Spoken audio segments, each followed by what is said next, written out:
என்ன கிளவி இழுத்துக் கொண்டிருக்கின்றாய்? குமரிகள் குமைந்து கிடக்கும் இந்த அந்தப்புறத்திற்குள் பாட வேண்டிய ராகமாயுது. அடிக்கிற அடியில் தாரை தப்பட்டைகள் கிழிந்து தொங்க வேண்டாம். கிளப்புக்கள்.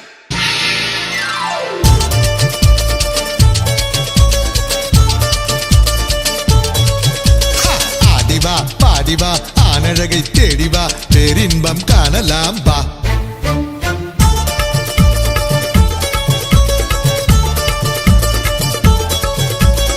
ஆடிவா பாடிவா ஆனழகை தேடிவா பேரின்பம் காணலாம் வா.